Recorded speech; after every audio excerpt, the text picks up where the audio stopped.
the technology that we're all embracing that are not only in our own homes, but happen to be utilized in the industry are becoming much more pervasive, and there's a lot more investment in all of those. And so we thought it was critical to recognize that.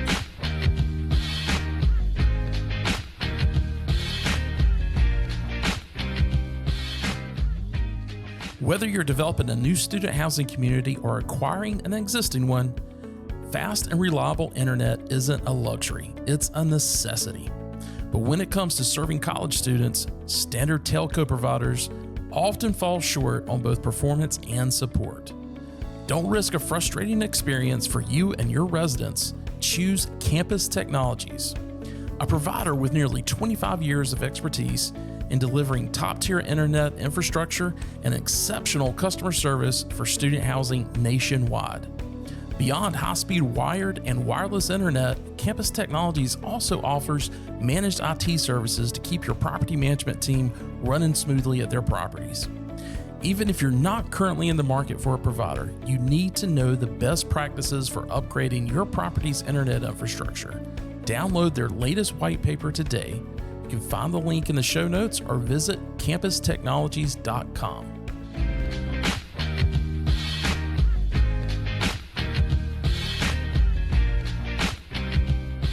Welcome to the Student Housing Insight Podcast, where we are connecting you to all things student housing. I'm your host, Wes Deese. I'm also the CEO of Student Housing Insight. This is your first time running across Student Housing Insight.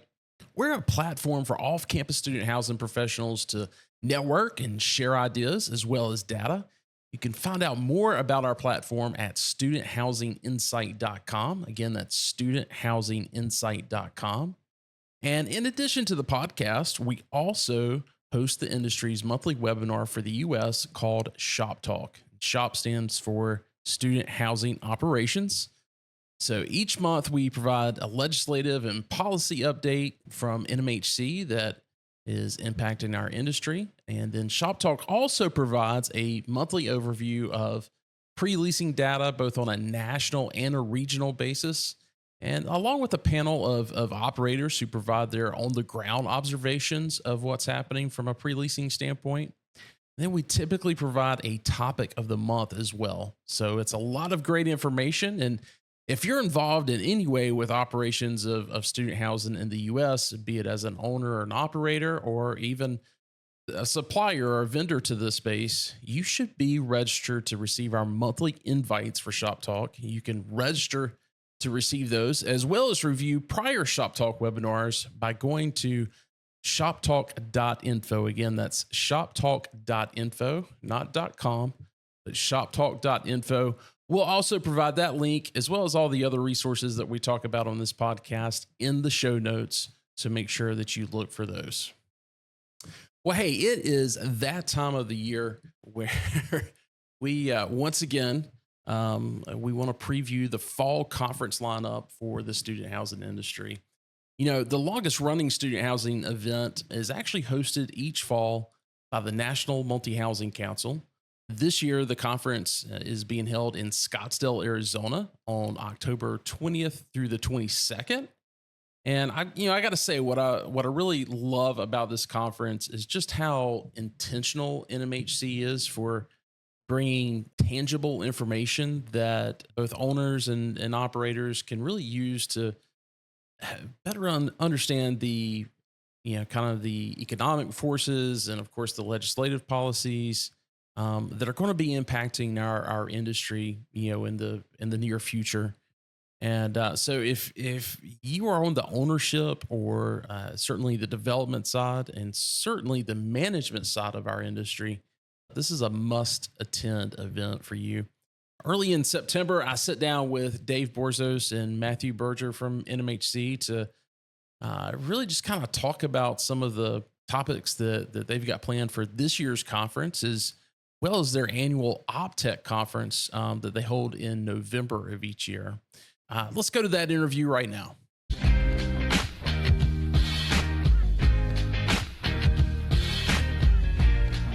Well, Dave and Matthew, it's another year, and it's that time of the year, and we're sitting down and talking about the upcoming NMHC Student Housing Conference that happens each fall.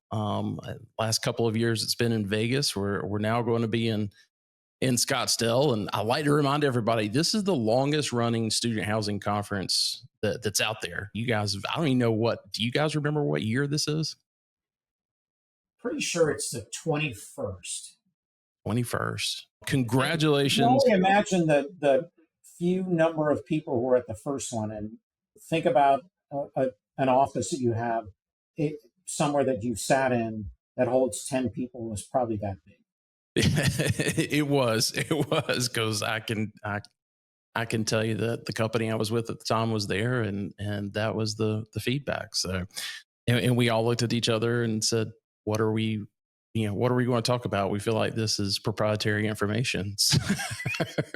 like nobody else in student housing was doing the exact same thing. But 21 years, congratulations to you and the team there. And thank you guys so much for providing this conference and all the other support that you guys do for the industry throughout the year. I know we've got some fantastic NMHC members that are active in the space, both solely just in student housing, as well as, it's just part of their portfolio. But they all seem to be very active and very appreciative for all the work that you guys do at NMHC. So thank you guys so much. And I just want to open it up. What are you guys most excited about for this year's conference?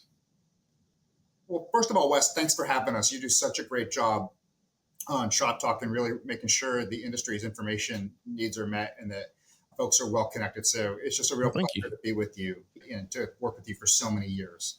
So congratulations to everything that you've accomplished. We're super excited about this year's conference coming up in October, where we really think we're going to have an opportunity to have some conversations about some of the cutting edge issues that are really confronting our industry: capital availability, some of the artificial intelligence technology issues that we're having, and some of the general issues that face our operators on a daily basis. Any highlights you're looking forward to? I got to imagine, Dave, you're a golfer, right? So it's funny you say that. I just made my plane reservations this morning, so I'm going to be heading out Sunday morning. So if anybody is there on Sunday afternoon and wants to hit the links, I will be available shortly after lunch. So that's my plan right now. And look, I'm also excited about it. It's a great location. Love the Scottsdale location. Tim Bradley is super excited because you're on his home turf there. Yes. But as Matthew pointed out, we've got some interesting panels. The one thing I will tell you that's kind of interesting for us is that as we've talked about being around 21 years, you're going to see some new faces. So a lot of the organizations have grown enough where they are starting to showcase some of their people who are up and comers. And so you're going to see some of those panels that you may have thought, we're going to get the same people every single year. You're going to see some new faces. So we're excited about that as well. Great. And the date's October 20th through the 22nd. I'm sure weather will be fantastic in Scottsdale at that time of the year. Certainly a lot of golf. We're also doing our what's now our third annual Top Golf Mixer.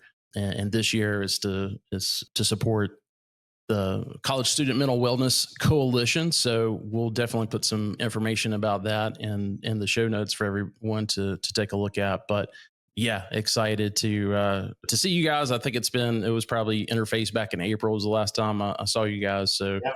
Looking forward to catching up. Well, hey, I want to take a look at the agenda really quick. We've got some things that you guys are opening up with on Monday with kind of round signals for institutional investors and what's happening from a market outlook standpoint.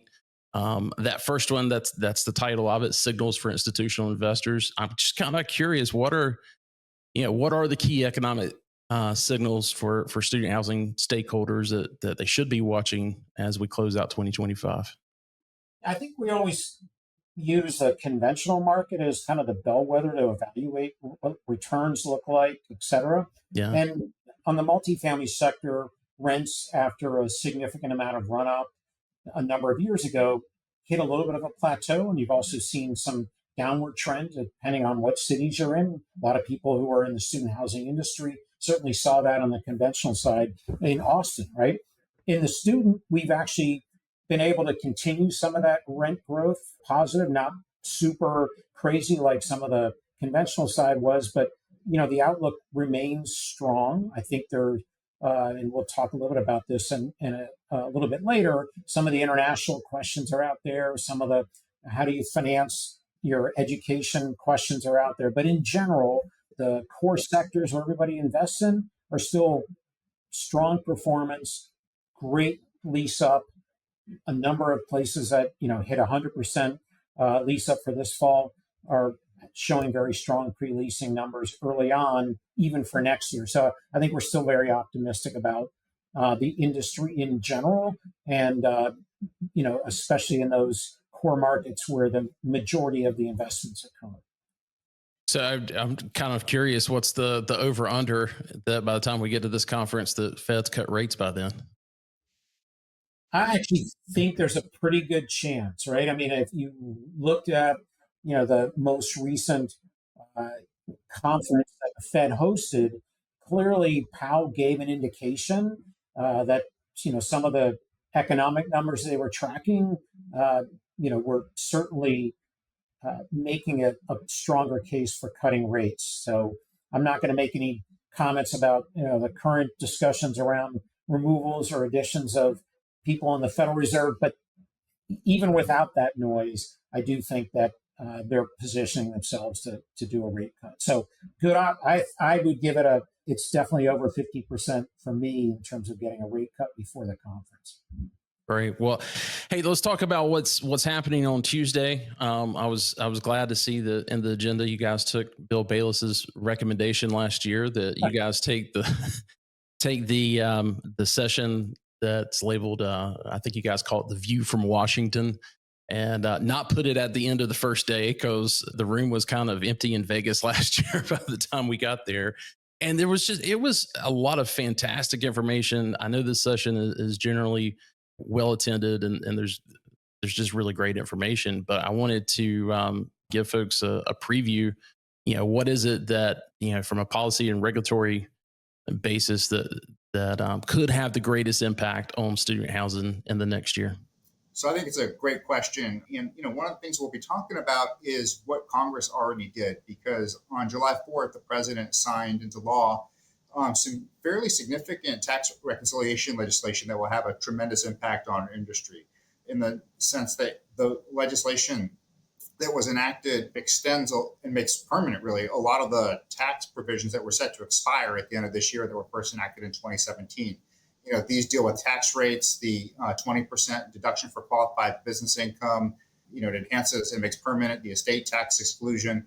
So there's a really lot of good things in there for our members in the industry writ large. So the first thing I think we want to do is just make sure that everybody understands what that bill does. Now, looking forward, we also have some challenges and opportunities, I think, that we want to talk about. So, for example, in the capital market space, there's noise about the administration potentially wanting to, do an IPO for at least part of the GSEs, Fannie and Freddie. Dave and I are spending day and night trying to analyze what they might do and how that might impact the industry. But just given the fact that, our members use Fannie and Freddie so much, whatever happens in that space is going to have a tremendous impact on the industry. Other things to sort of pay attention to are always the regulatory environment. What are tariffs going to look like? The appeals court just last week invalidated the tariffs. We expect that case is very likely to go to the Supreme Court. And, we might have some more news as to how that's going to be adjudicated by the time we meet in October, perhaps not.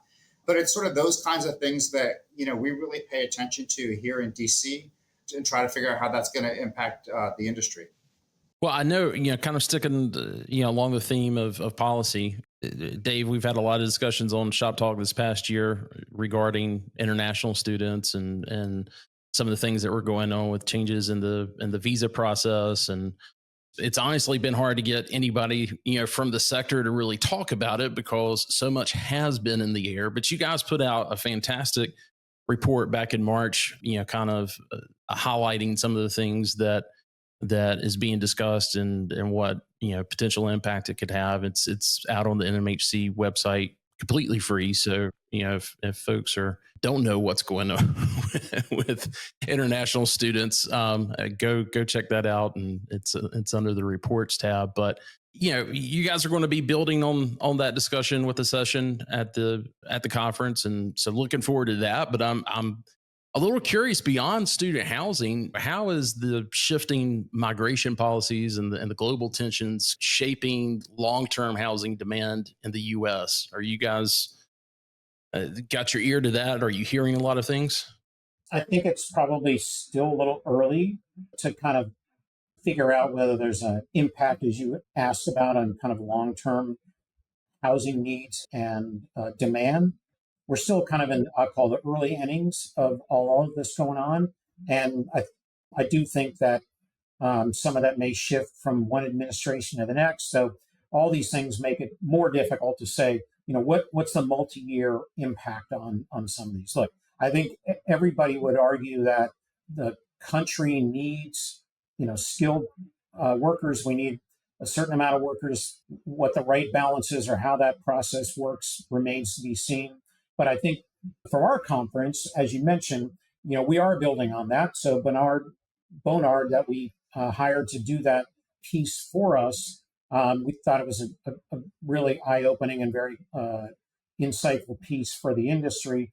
We've asked them to come and build on that and have a panel on international students and people who are interested in that. What's the impact of university they may be investing in or invested in or operating in? Should definitely come to attend that. And we're excited to have them lead this panel discussion and kind of give us some more insights specifically on the impact for the student housing industry. Well, later that afternoon on Tuesday, I know there's a discussion on capital stack strategies. Things are certainly getting tighter, and I think some pretty creative solutions are coming out. And I just, I wanted to ask you guys, are there any deals that you've seen structured so far this year that, have kind of excited you to have this panel discussion? I think the more exciting part is the fact that we're having this discussion. So I'm not going to kind of give away any of the secrets on the panel, but I do agree with you that, I'll give you one little hint. One of the things that you're certainly seeing today is that some of our larger developer owners are changing how they're raising capital. And it's a different approach. So instead of kind of doing the project-based finance, they're doing much more of fund structure, which gives them more flexibility to move faster. So we are seeing an evolution, maturity of the industry, even though we kept saying this over and over, but this is another maturation and shift in terms of capital. The one thing that's probably really easy for everybody to get right now, super liquid market on the debt side. The capital equity side is the one that's the big challenge, and that's why you're seeing some of those evolution. I think the industry, both on the student and the conventional side, is awash in debt capital right now. So if you're out looking to borrow, you may not like the rates, but there's plenty of people lending. And Matthew, I mean, obviously your big focus is tax. Anything specific? I didn't prep you for this question before, but it just occurred to me that you may have some input on that as well. I think it's a great question. So I'd answer it in two ways. First of all, we now finally have some certainty as to what the tax code looks like. So when people make an investment, they're going to know what the tax consequences of their investment are like. I can't say that one Congress can ever bind another, but this reconciliation bill really did make permanent some of the rates that our members really watch and care a lot about, right? So without having any pernicious revenue raisers as part of the deal. So you now have a very favorable, I think, tax environment where you can make an investment and understand what the consequences might be. The other thing is, for folks who are investing in certain distressed areas, the Act makes permanent opportunity zones. So folks might want to look at what this second round of opportunity zones is going to look like. They haven't quite been designated yet. That won't happen until next year. But maybe folks might want to start thinking about what they could look like as we move forward and think about making investments in some of the areas that could be designated. Gotcha. Well, hey, I want to talk really quick about, I kind of skimmed over another thing that's happening on Tuesday afternoon, and that's discussion around AI and analytics. there's been a lot of changes regarding technology and even how NMHC is moving forward with those topics. But anything with that panel that you guys want to tee up for the audience? So one of the things that, and we already talked about kind of the Washington update, we've actually carved out a brief segment for one of our colleagues who works in our real estate technology transformation center. And they also are advocating on topics that are specific to technology and anything that falls within that. So whether it's broadband, cybersecurity, things that are very pertinent to the student housing industry, they are advocates for that as well. So rather than being on the stage with us at the beginning of the day, we carved out a little segment for them to be able to kind of highlight what a terminology that people may have heard called RETTC. And that's what I just mentioned their name. They're going to talk a little bit about RETTC, what that means, and it's also a way of kind of introducing another one of our favorite conferences for Matthew and me, which is our OpTech conference, which follows in November. And that RETTC group is really responsible for putting on OpTech. And in fact, there are a number of people from the student housing industry that are members of RETTC, that are active members of RETTC. And one of them who is helping plan some student housing centric stuff on OpTech is actually going to moderate the panel for AI. So Whitney Kidd, who's clearly lots of people know about, we've asked her to kind of do double duty between both student housing and the OpTech conference. So she's going to talk about AI. She's going to moderate a panel. We will fill in more detail around who's going to be on that panel. But AI is super important for everybody. And you can come to OpTech as a follow-on to that to get much more in-depth in that particular space. But we thought it was a good lead-in to both one that's super important to student housing, but also one that leads directly into having people's team members attend to OpTech as well. Well, that's a perfect lead into what I wanted to end the session on, because we always talk about OpTech because it is heavily attended by the student housing folks. And as you mentioned with RETTC, be informed. Maybe you can give the audience a little bit of understanding. We covered this on Shop Talk not too long ago. In fact, I think Whitney was the one that really kind of explained it. She did a fantastic job.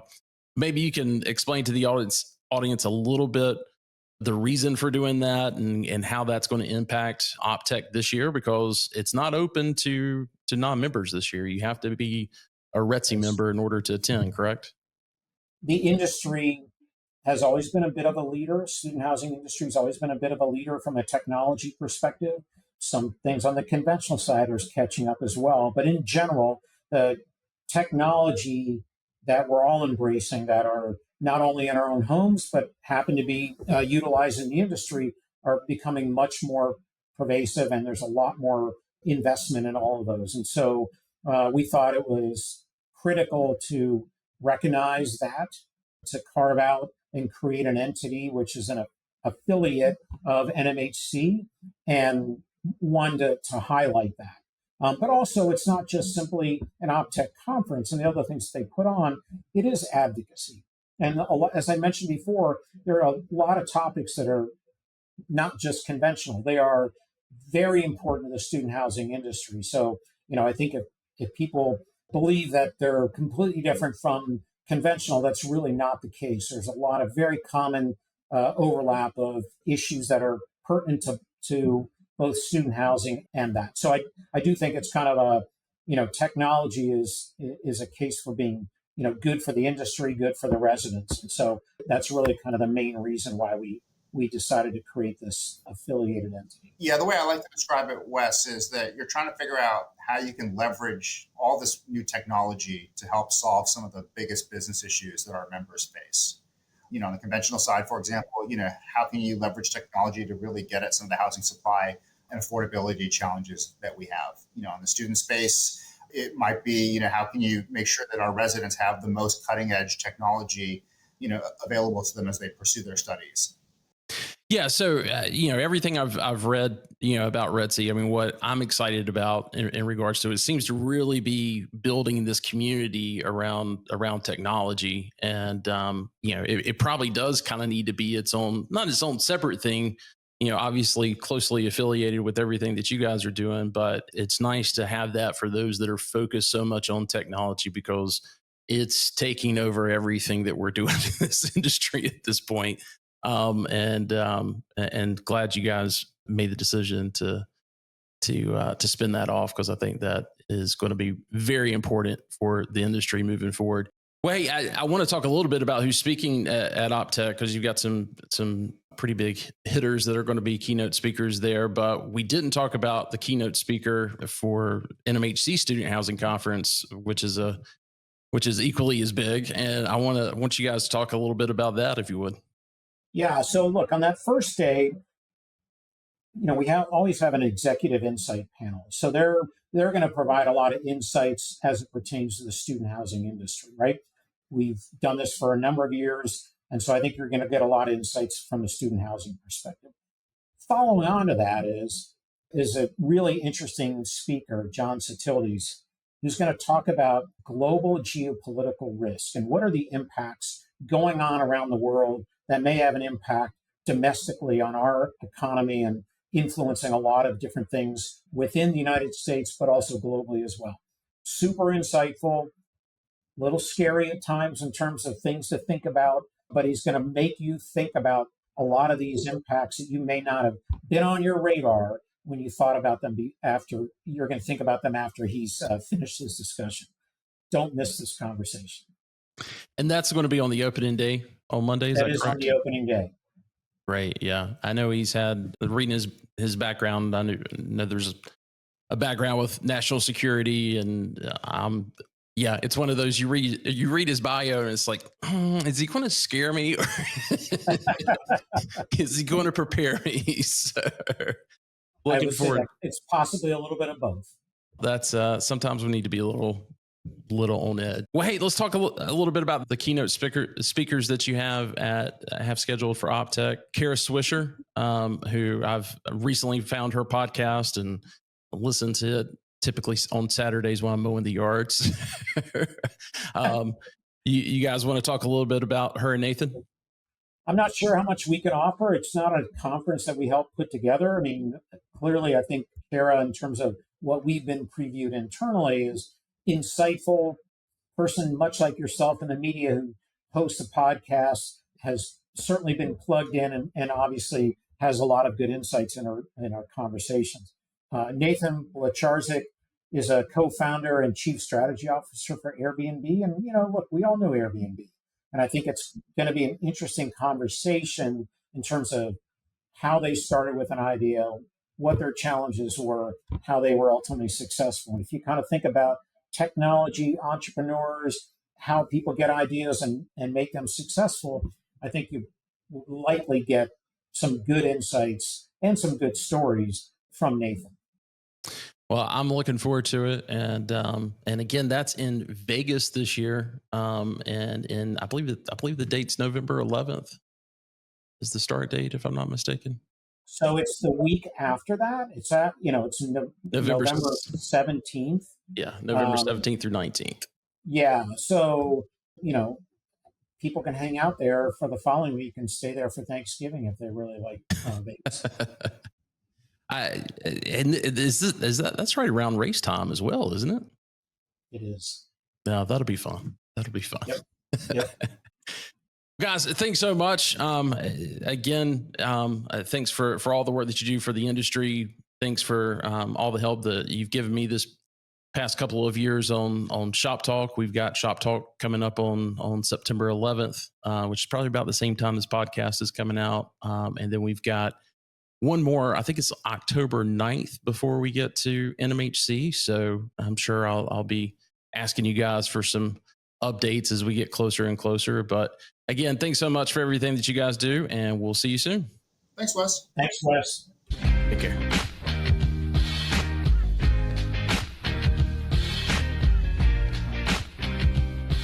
Well, again, big thanks to those guys for taking some time out to give us some insights into those conferences this fall. That was actually recorded back on September 3rd, I believe. So my question on the over under for the Fed cutting the rate has definitely played out. I think it was September 16th, September 17th, somewhere along there, I think it was, that the feds cut the rate by a quarter point. So we've got that answer. So one other thing that I wanted to mention, in case you were headed to Scottsdale for the NMHC Student Housing Conference, we are once again hosting our Top Golf Mixer for all associates of ownership firms, management firms who are attending the conference. But this year, in addition to this event just being a lot of fun, as it has been in years past, we're also holding a silent auction to benefit the How Are You Project and the College Student Mental Wellness Advocacy Coalition. If you tune into Shop Talk often, you hear us speak about the coalition. A couple of things that they're doing to provide not only our students, but especially our site staff members at properties throughout the country with resources on helping college students, and specifically with mental wellness, and not just helping them identify things where they may need some additional assistance, but also creating spaces that benefit them and their mental wellness as well. So this Top Golf Mixer has a little bit of a purpose behind it as well. And what we are doing at the event to help with that is we're hosting a silent auction. So a lot of great sports memorabilia and a lot of other things that have been donated by members of the coalition. So again, if you're an owner operator, you've got an open invite to attend that. If you're a service provider or a vendor, you do need to sponsor this in order to attend this event. And so you can find out all of that information on how to sponsor or how to RSVP by going to our events page at studenthousinginsight.com. And you can get all of the details there. So just go to studenthousinginsight.com and go to the events and just scroll down and you'll see that. Okay, let's talk about the next industry event, which is really near and dear to my heart because it's all things operations, and that is LeaseCon+TurnCon, which is put on by Interface Conference Group and Student Housing Business Magazine. This event is really for operating firms that manage student housing. Obviously, it's really, I would say, attendees or really from site level managers and kind of all the way up to C-suite executives who are focused on both leasing and marketing of student housing, as well as that annual turn process, because that is such of a big thing that impacts the NOI of our budgets and everything else that we do in this industry, because it's so much work that happens in such of a small amount of time. And there's a lot of planning that goes on all year long in order to prepare for that turn season.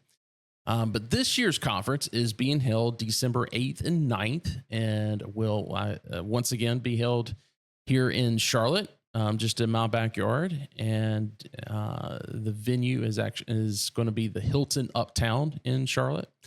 Now, obviously, this event is still a couple months out, and the agenda is not solidified yet. It's typically November before that gets solidified. But I got to sit down with Rich Kelley at Student Housing Business to talk about the event. So let's go to that conversation right now.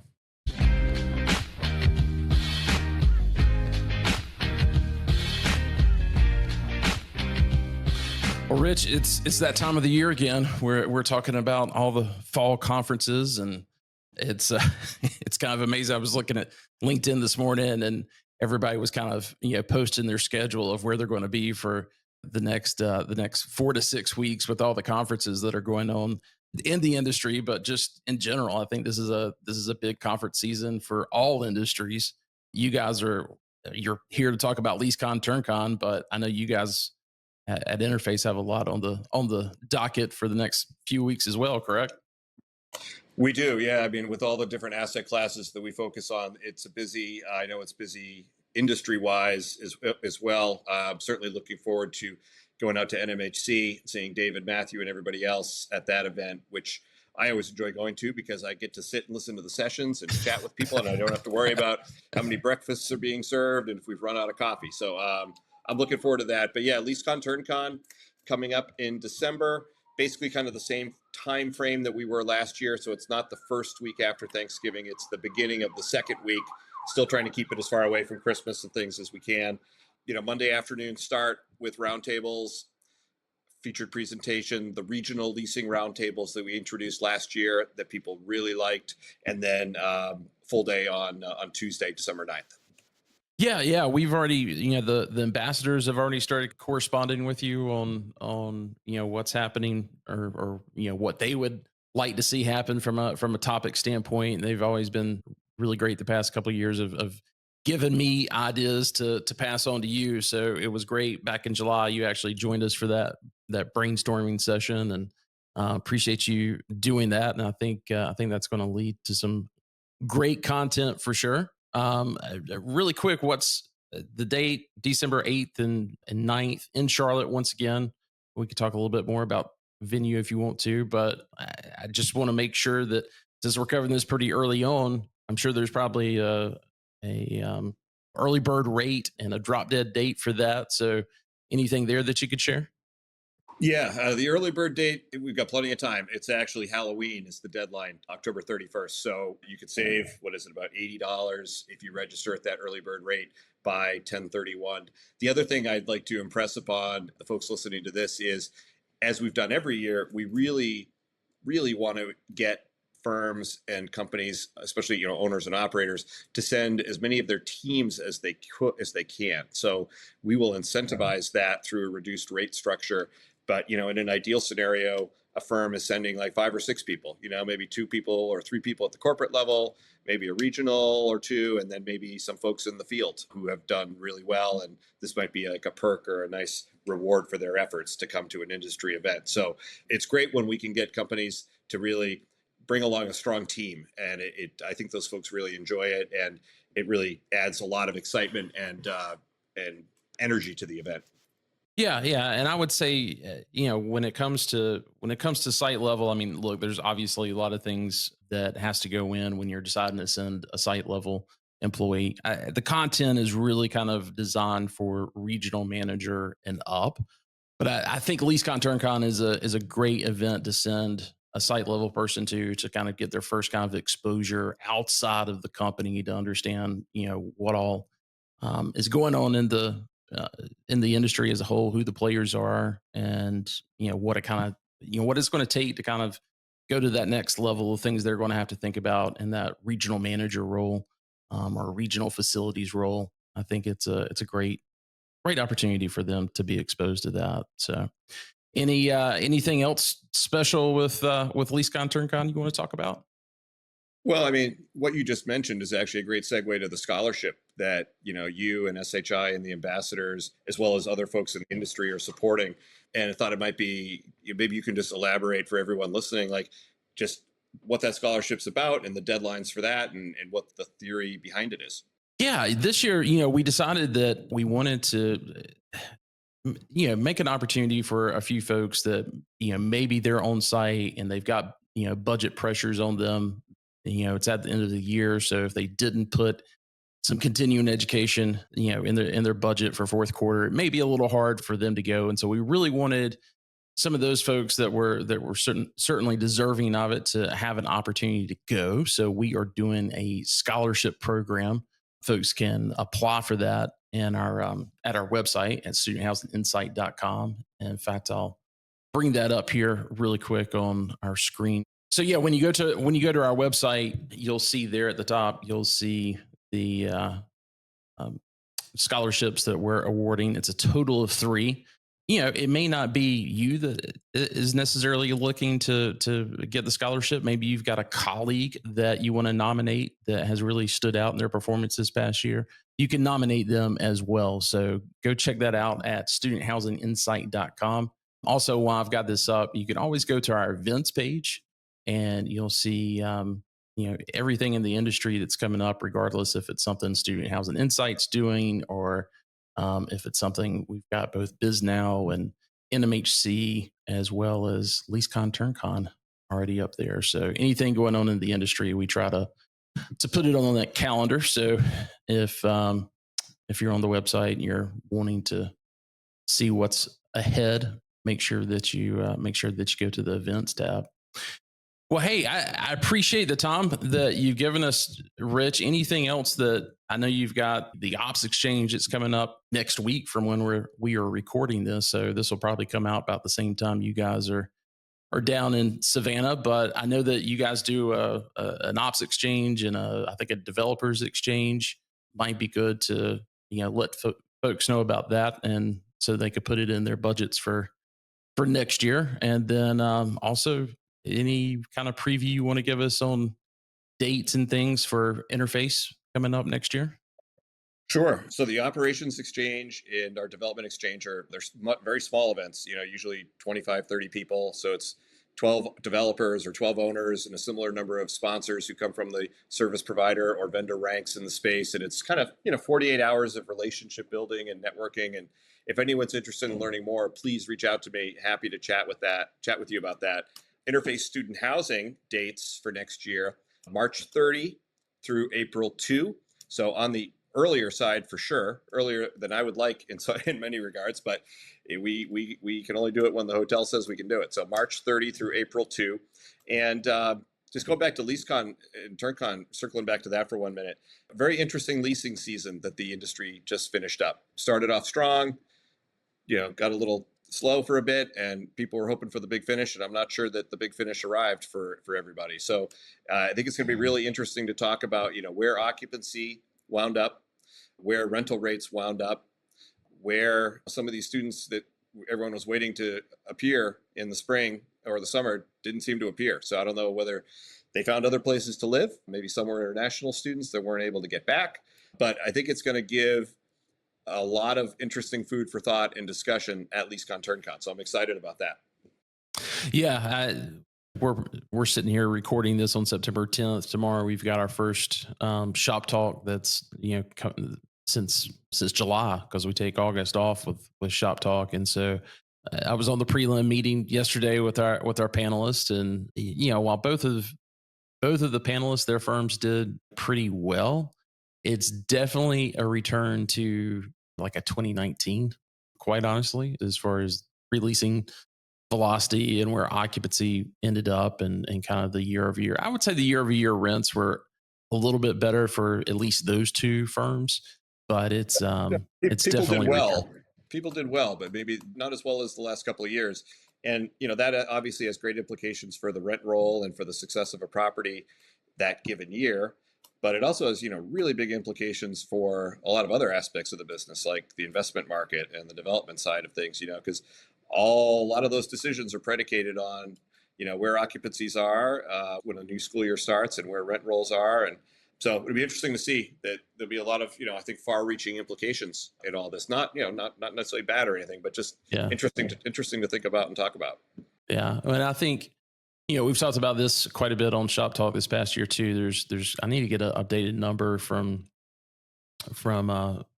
Will Baker and our friends at Walker and Dunlop, but there's a lot of loans that are coming due this next year, and a lot of things that were had a little mini perm refis and things like that in the past couple of years as interest rates have gone up, and now they're looking at, hey, is 2026 a year that we're going to offload something? If so, we've got to make sure that leasing is certainly strong throughout the year. It can't be something that we wait until the end of the year and see if we're going to make it or not. So yeah, I definitely echo what you're saying. That this is a key year to be tuned in to and sharing, across the industry on how everyone is doing. So be there. And that's why you got to come to LeaseCon+TurnCon to talk about it and learn about it.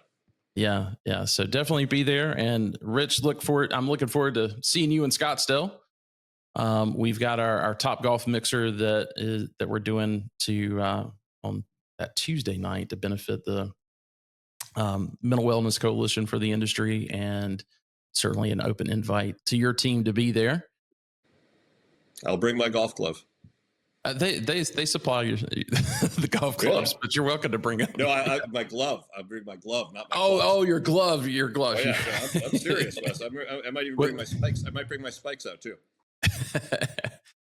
Well, again, thanks so much again for everything that you do for the industry and for the time on kind of giving us this preview of what's happening this fall. Well, thank you for the opportunity to, and right back at you. You do a ton for this industry that people should really appreciate. I know I do. So thanks for the opportunity, and look forward to seeing you in October, if not before.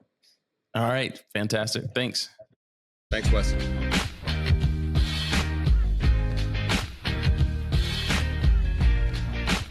Again, a big thanks to not only Rich, but really the whole crew at Interface and Student Housing Business for not only hosting LeaseCon+TurnCon, but everything that they do to really give this industry a voice. They've been doing it for years, and they do a great job at that as well. Again, I want to remind everyone, we are giving away 3 scholarships to this year's LeaseCon+TurnCon. And this isn't just registration fees. It includes round trip airfare or a $500 Visa card in case you're somewhat local and want to drive versus flying. And it also includes a 2-night stay at the Hilton Uptown. So if you manage a student housing property or support a portfolio that includes student housing in it, you are invited to apply, or you can nominate someone. You don't have to just, we've got 2 options there of both applying for yourself or nominating a colleague that you think should attend. So you can get all the details on our homepage at studenthousinginsight.com. There's a banner at the top, and just click on that and you'll get all the information as well as information on LeaseCon+TurnCon.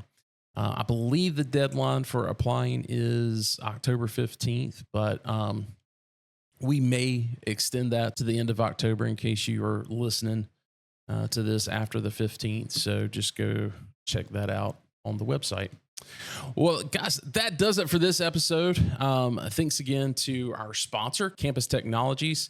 If you're looking to upgrade internet infrastructure at one of your properties, make sure you go to their website and download their recent white paper that details everything you need to know about future-proofing your property. Regardless if you use CTI or not, that white paper is going to be a big help in helping you kind of analyze what you need to do and how much you need to budget. Again, thanks again for listening, and please send us an email if there's a topic that you want us to cover in a future episode, or maybe someone that you specifically want us to interview. We've got a great episode that's going to be coming out sometime around mid-October, where I sit down with Matt Walker, who is the he leads up investment for student housing at Maple Tree Investments, but that was not something that was not a direct career path that he had as far as working for an investment firm. He spent a lot of time in operations, and we just kind of talked through, how his career journey has led him to where he's at today, and all the cool locations, including Chile and South America, and he's currently in London in the UK, and so can't wait for you guys to hear that. Again, thanks so much. Thanks again to CTI, our sponsor, and we'll see you on the next episode.